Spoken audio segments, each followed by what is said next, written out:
And a really important aspect to me is that we really balance the indigenous with the so-called non-indigenous. Here are all the beautiful, generally browner-skinned folks, and here are the white Western thinkers. And it's a balance. It's a balance. I think there is a certain prejudice, if you will, that wisdom is with the indigenous people, and we don't have anything to bring. We come empty-handed to the table? We do not, you see, that's the point, and we do not come empty-handed to the table. We each bring our gifts, and the gifts are completely compatible, and when you put them all together, you have a truly beautiful vision of what humanity is. It's a synthesis. But it's actually a synthesis that's creating something that's never been on the planet, in the history of the planet, as far as I'm concerned. It's not about going back to something that was. It's going forward to something that's never been. Yeah, and actually, Wallace Black Elk once said, "Man has doubted the Creator since the beginning, and that doubt has plagued him."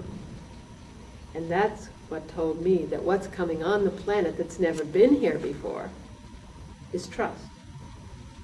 Because we have never trusted. Trust is the end of doubt. We've never trusted. The end of doubt is and trust. The opening into unconditional acceptance and love.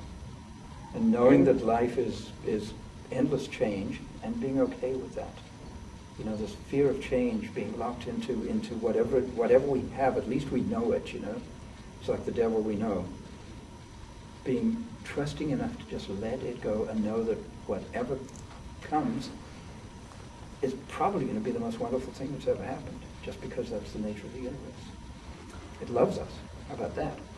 It loves us. Now think about what Newton and those guys, you know, the universe that we inherited, that we were taught about in high school and college, was sort of like a mechanical, lifeless bunch of spheres bouncing around in space. A Lego set. A Lego set, or a billiard ball universe or clockwork that's completely lacking in consciousness, and how on earth could it be loving? And yet we're learning that everything is energy, and the highest energy is love with a capital L. I would venture to interject here that everyone who has ever taken even one yoga class and experienced what it's like to go from being tense, which is all that fear locked into the physical body, to the complete relaxation of what we call the corpse pose, right, will relate to this. Because we know, and your film is beautifully portraying how that deep relaxation of the body-mind, which leads to joy and laughter, are evident amongst every single one of the people you've interviewed, and I mean of all the colors, of all these different cultures, yeah. Including the high scientists, Ralph Abraham,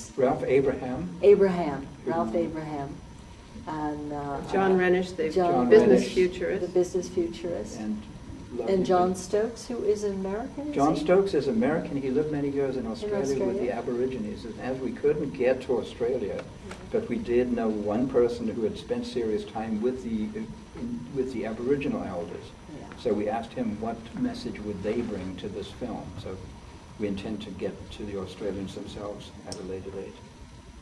So I'm going to digress a little bit here, back to how people experience our culture right now, which for most people is not that happy a place.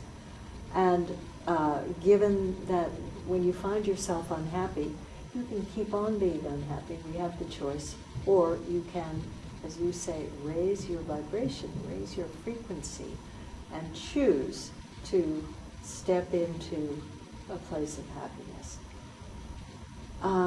This was leading me to asking you to address the most practical nuts and bolts of how is this going to happen for most people. Everyone is different, but how is this going to happen? This shifting from a fear-based, tightened, contracted way of being in the world to the future which lies open before us, as I understand this film. It lies open before us. It's only waiting for us to step into it. And all the animals are waiting for us too. Or it's up to us to create it. It's up to us to imagine it, envision it. To imagine it, to envision it. But if we're unhappy, if we're depressed, we're vibrating on a very low level. It's like being under the water, and until your head pops up out of the water and you look around at the beautiful blue sky, you cannot see it if you're down under. Well, also, we're being asked, and we're in a position now, to face our fear. Face our fear. Face our fear. Like Tibetans with the gargoyles, facing and depicting the fear.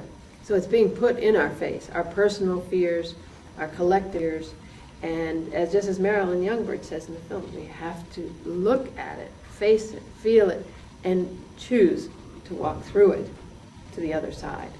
It's actually a catalyst or a trigger to get us there. Perhaps without the fear, we would be content, we'd be complacent. We'd just be couch potatoes forever.